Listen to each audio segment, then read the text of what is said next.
인생을 살아가다 보면은 뜻하지 않은 어려움들, 고난들 마주하게 되죠. 그 시간들이 힘든 시간. 그래서 돌아보면은 정말 마이너스 같다, 마이너스 시간이 되기도 하겠지만, 또 어떤 사람들은 그게 도리어 플러스 시간이 되었다라고 말하죠. 그런 사람들이 실패는 성공의 어머니이다, 위기는 곧 기회다, 고진감래, 전화위복, 또 우리는 이제 고난은 복이다, 유익이다라고 말하겠지만, 사실 그냥 자연스럽게 통용될 수 있는 말은 아니죠. 네. 힘든 거 힘든 거니까요. 근데 이제 어떻게 그렇게 고난을 통하여서 반전의 시간을 이룰 수 있는가? 여러 가지 그 사람이 고난 속에서도 힘을 낼 수 있는 그 역량이 있고 또 여러 가지 능력도 요구되겠지만, 사실 그에 못지않게 이제 살아가면서도 그에게 반전을 일으킬 수 있는 것은 무엇이냐? 그에게 피난처가 있었다는 사실을 우리가 이제 생각하게 됩니다. 그래서 피난처라고 하는 또 안 될까요? 예. 피난처라고 하는 것은요, 예. 이렇게 정의할 수 있을 것 같아요. 힘들 때 쉴 수 있고 보호받을 수 있고 충전할 수 있는 심리적 공간이다라고 하는 것이죠. 그러니까 이제 대부분의 많은 사람들은 이 피난처가 대부분이 이제 가족이겠죠. 예. 가족이어야 하고요. 예. 그러지 않을 때가 좀 속상하기도 하겠지만 어쨌든 가족이 되어서 힘이 되기도 하고, 또 어쩔 때는 친한 친구들이 되기도 하고, 또 혼자만의 취미 시간을 가질 수도 있겠고, 저는 요즘에 강아지도 되기도 하고 여러 가지. 그래서 힘들 때 위로받기도 하고 또 안식을 얻기도 하고 다시 도전받을 수 있는 용기를 가질 수 있게 되는 거, 이 피난처가 반드시 필요하다라는 생각을 가져보게 됩니다. 2차 세계대전 당시에 네덜란드의 코리 텐붐이라고 하는 분이 이제 유대인들을 숨겨주다가 이게 또 발각이 되어가지고 그 나치 수용소로 끌려가게 됩니다. 힘든 시간이었고 가장 힘든 것은 사랑했던 아버지 그리고 언니도 잃게 됩니다. 이쯤 되면 사람들이 이제 보통 사람이라면 다 넘어지고 절망하고 포기하겠지만, 이 코리 텐붐 여사는 계속해서 함께 있는 사람들을 도왔고, 극적으로 이제 해방된 뒤에도 전쟁의 상처 가운데 있는 네덜란드 사람들뿐만 아니라 독일 사람들까지 했다는 것이 아주 중요한 의미가 있겠죠. 독일 사람들까지도 용서와 사랑의 메시지를 계속 전하게 됩니다. 정말 어떻게 이렇게 할 수 있었을까? 이렇게 그가 자기의 이야기를 담았던 책을 썼는데 그 책 제목에서 이유를 찾을 수 있게 됩니다. 그 책 제목이 뭐냐면 주는 나의 피난처라고 하는 것입니다. 그러니까 자기가 특별한 사람이었기 된 거 아니라 주님이 나의 피난처이셨기 때문에 내가 이런 고통 속에도 반전의 삶을 살아갈 수 있었다라고 그렇게 고백할 수 있었던 것이죠. 우리도 이 피난처가 필요한 줄 믿습니다. 붐요사처럼 극도의 고통은 아니겠지만 누구라도 다 힘들고 어려움의 순간들을 마주하고 있죠. 지금도 그렇게 이런 시간들이 있는 분도 있겠고요. 우리가 이경수 집사님도 더 우리 2020년 전에 그 뜻하지 않는 사고, 또 아픔의 시간들, 또 여러분들 가운데 또 질병의 아픔들, 믿었던 사람들이 아픔을 주고 배신을 주고 또 경제적으로 힘들어지고 또 사랑했던 사람이 죽음을 맞이하게 되면 정말 아프고 힘든 시간, 절망의 순간이 되어갑니다. 근데 물론 여기서 제가 이제 분명히 하고자 하는 것은 그 가운데 우리 하나님은 우리에게 고통을 주고자 하시는 분이 아니다라고 하는 사실입니다. 왜냐하면 저도 그 진우순구를 먼저 이렇게 보내면서 너무 하나님께 고통의 시간이었지만 계속 질문하면서 제가 더 깨달았던 것은 뭐냐면, 하나님은 고통을 주고자 하시는 것이 아니라 차라리 우리 고통 가운데 함께 하셨던 분이다. 그리고 누구보다도 우리와 더 아파하시는 분이다. 그리고 그 하나님은 그 고통이 고통으로 끝나지 않고 그 고통 속에서 일하셔서 그 아픔이 변화시켜 주셔서 하나님의 선으로 합력하여서 만들어 가실 분이시다라고 하는 사실을 깨닫게 되고, 그 하나님을 또 알게 되고 깨닫게 되니까 또 저도 일어섰고 또 그러고 하나님의 역사 가운데 우리가 하나님을 더 신뢰할 수 있게 된다는 것이고, 그렇게 신뢰하게 될 때 코리붐 여사처럼 그 어떤 피난처보다도 우리 하나님이 나의 피난처가 되면 가장 든든하고 안전하고 힘이 될 수 있다라고 하는 것을 깨닫게 됩니다. 그리고 그 하나님이 나의 피난처로 사는 순간 아픔만 위로받고 끝나는 것이 아니라 더 나아가면 뭐예요? 그 아픔을 더 승화시키는 반전을 이루게 되는 것이죠. 그래서 고백하게 되는 것입니다. 그 뒤에는 고난이 복이다. 고난이 기적이라고, 고난이 능력입니다, 고난도 유익입니다, 고난도 감사입니다 라고 그렇게 고백할 수 있는 것이죠. 이보다 정말 강한 삶이 어디 있을까요? 이보다 더 멋진 삶이 어디 있겠습니까? 이게 예수 믿는 능력이고 예수 믿는 복이죠. 예수 믿는 복이라고 해서 고난이 없는 삶이 아닙니다. 예수 믿는 능력은 뭐냐면 고난이라도 그것을 어떻게 해요? 복으로 바꿔버리는 것이, 그 능력이 있는 것이 바로 예수 믿는 복일 줄 믿습니다. 이 복을 누릴 수 있는 우리 모두가 될 수 있기를 소망합니다. 그러기 위해선 주님이 우리의 피난처이시다라는 사실이 우리 안에 더 고백되어 가고 누려질 수 있는 우리 모두가 될 수 있기를 소망합니다. 오늘 말씀에 이제 73편이 아삽의 시입니다. 아삽이 자신의 인생을 돌아오면서 썼던 시이면서 마지막 결론으로 말하기를 여호와를 나의 피난처로 삼았다라고 합니다. 그것이 능력이었다. 그렇게 말했던 이유와 특징들을 고백하면서 오늘도 다시 주는 나의 피난처로 살아가는 사람의 삶의 그 귀한 특징과 또 오늘도 그렇게 되어가기를 소망하는 마음 되었으면 좋겠습니다. 묵상하면서 가졌던 이제 첫 번째 그렇게 살아가는 사람의 특징이 어떻게 되는 것인가? 그 아삽의 고백은 뭐냐면 내 육체와 마음의 쇠약함을 고백하였던 사람이라는 것입니다. 우리 26절 말씀 함께 다시 한번 읽어보겠습니다. 26절입니다. 시작. 내 육체와 마음은 쇠약하나 하나님은 내 마음의 반석이시요 영원한 분깃이라. 지금 아삽은 자신이 연약하다라고 하는 것을 고백하고 있습니다. 근데 여기서만 고백하는 것이 73편 전편에 계속 흘러가고 있는데 1절부터 3절부터 말합니다. 하나님은 참으로 이스라엘 중 마음에 천결한 자에게 선을 행하시지만 나는 거의 넘어질 뻔하였고 나의 걸음이 미끄러질 뻔하였다. 이는 악인의 형통함을 보고 오만한 자를 질투하였다.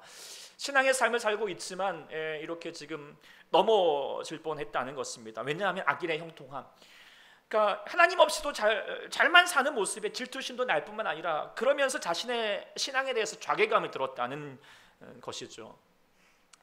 신앙의 삶을 살다 보면은 여러분들도 그럴 때가 있지 않으십니까? 네. 뭐 그러시잖아요. 솔직하게. 네. 그런데요, 우리도 그러잖아요. 예수 믿지만 주위 사람 안 믿고 살아가는 사람들은 더 잘만 살고 나는 열심히 이렇게 일부부터 예배드리고 또 와가지고 이렇게 찬양도 하고 뭐 이렇게 또 여러분들도 여름철에 다른 데 가지 않고 주의를 지키는 뭐 여러 가지 신앙의 삶을 살아가는데도 여전히 힘들기도 하고 어려움이 있으면 때로는 정말 신앙의 회의감이 들 때가 있을 것입니다. 왜 그렇습니까? 우리도 연약하기 때문에, 우리 믿음도 연약하잖아요. 온전하지 못합니다. 근데 그래서 다 연약하죠. 다 연약한데요. 그런데 그 연약함을 솔직하게 인정하고 고백하는 것은 쉽지가 않습니다. 은근히. 지금 이 아삽도 레인의 찬양 말하면 대장 역할을 하고 있거든. 나름의 지휘와 체면이 있어요. 다른 사람 앞에 연약함을 고백하기가 쉽지가 않을 수도 있어요. 그런데요, 그런 그 연약함을 고백하면서 어떡하죠?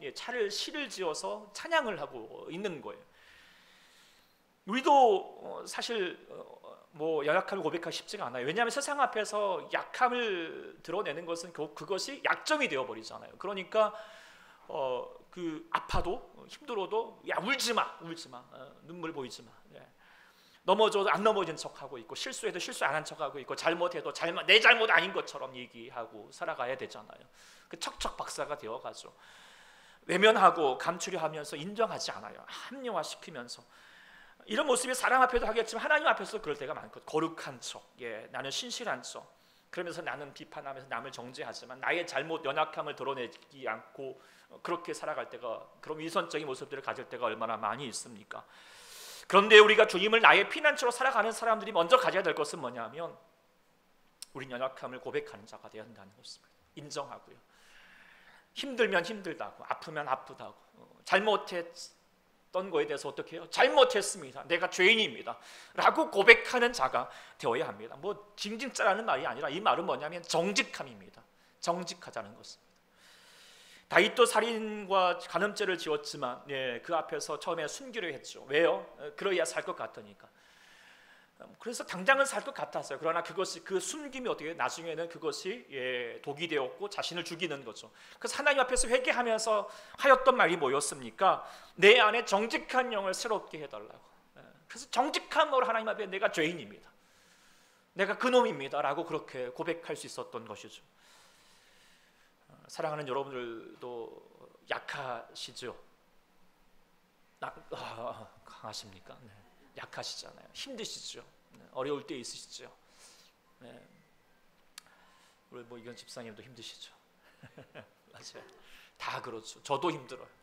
저도 때로는 목사로 사는 것이 되게 부담이 될 때가 참 많이 있는 것 같습니다. 다 힘들어요.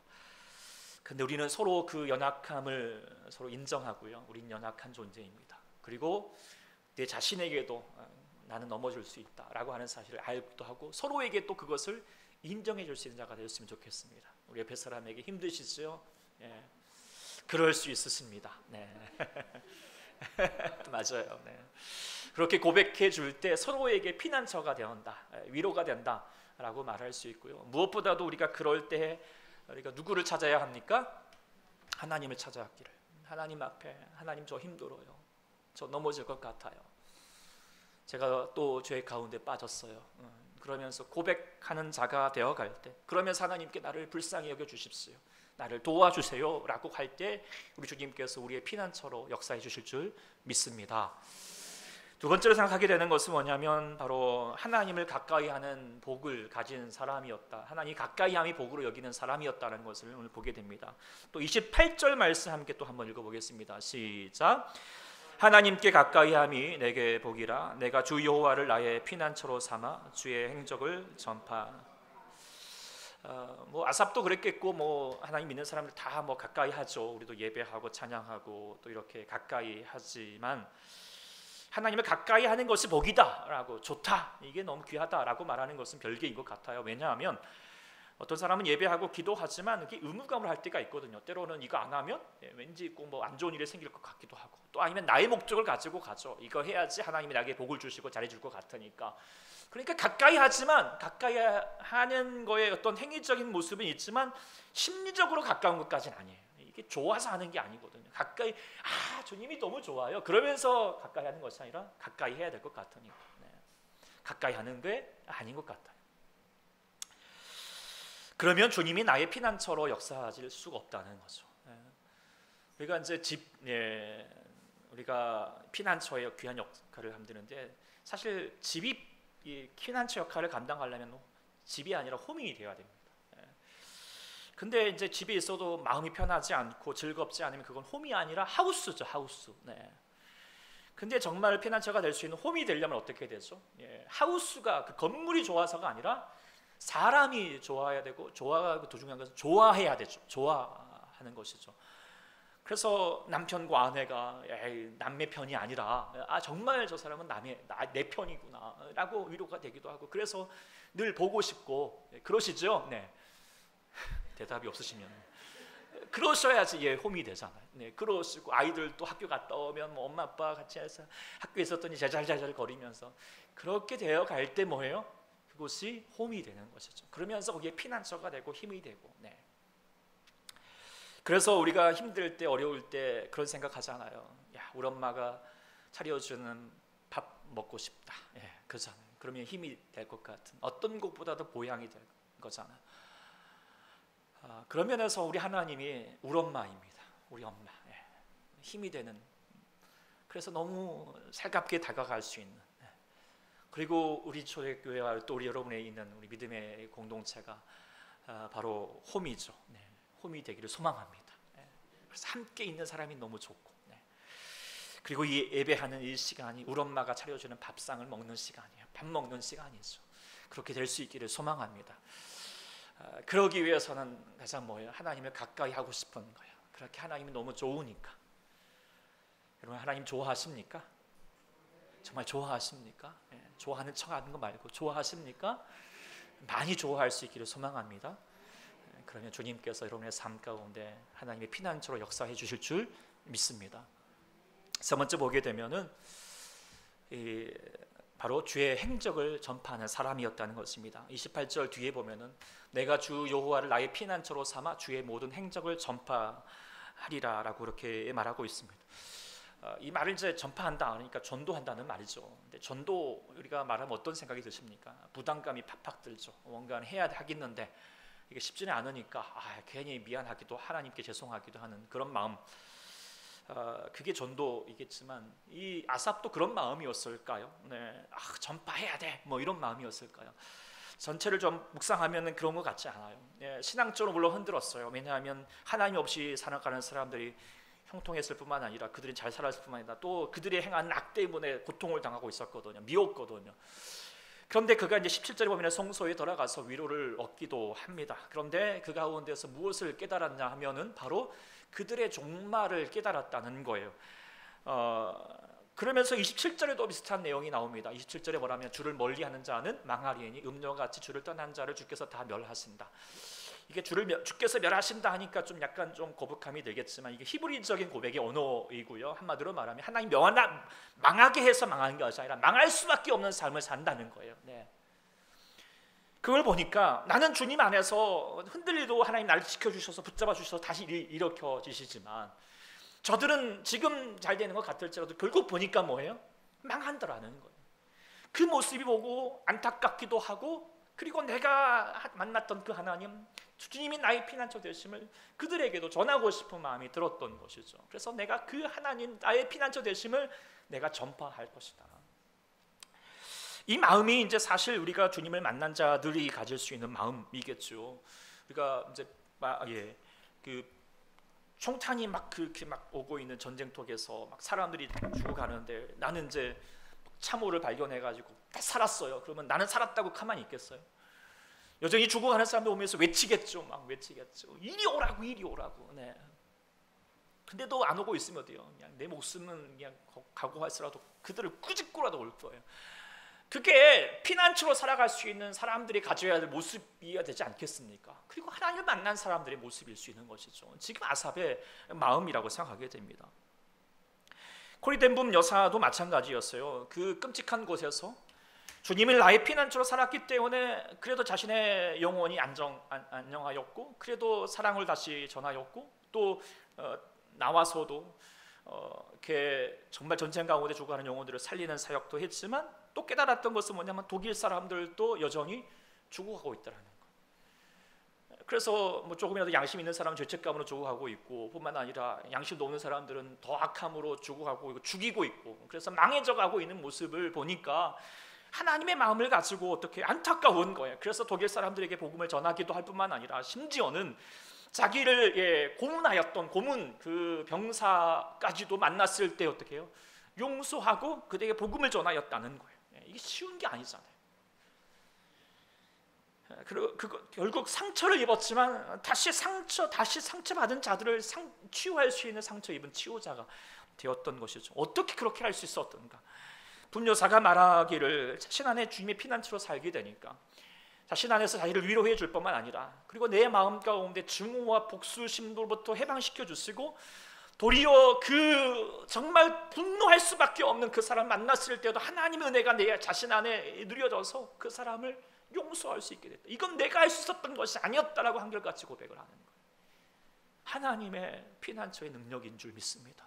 이게 어떤 것보다도 다른 피난처에서 발생할 수 없는 것이죠.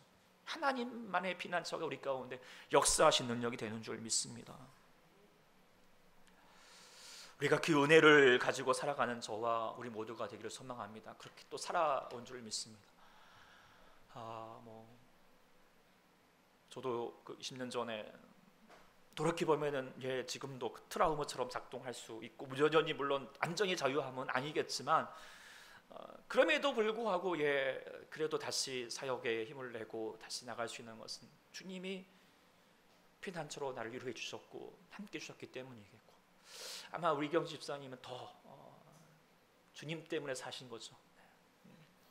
살아가시고 지금도 그렇게 웃고 계신 하나님의 피난처로 역사하셨기 때문이라고 생각하게 됩니다. 이 나라도 마찬가지잖아요. 우리도 고통의 시간이었죠. 아픔의 시간이었고 악함의 시간이었죠. 그러나 주님께서 우리나라 이민족의 피난처가 되어주셔서 함께 지켜주셨고 보호해 주셨다가 하나님의 능력으로 해방시켜 주셨고 그리고 그 아픔의 역사를 그 악함의 역사를 선으로 바꿔주셔서 이민족의 복음이 심겨주게 하시고 부흥케 해주셨다는 역사 하나님이 이민족의 피난처의 역사였다는 것을 우리가 깨닫게 됩니다.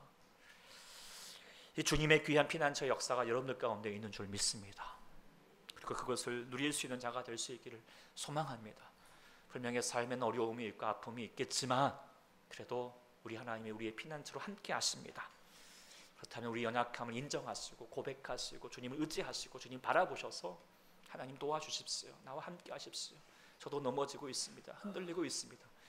그러면 주님께서 우리 가운데 주님을 그렇게 찾고 누구보다도 내가 주님을 먼저 구하고 먼저 기도하고 나아갈 때 가까이 할 때 하나님께서 우리 가운데 역사하셔서 우리를 위로해 주시고 다시 용기를 주시고 일어나게 하실 뿐만 아니라 그 연약함의 시간을 일으켜 주셔서 하나님의 강함과 우리 약함을 통하여 하나님의 능력과 무엇보다도 그 하나님의 사랑을 통하여서 또 하나님의 상처받은 자를 치료할 수 있는 그 능력의 사람으로 변화시켜 주실 줄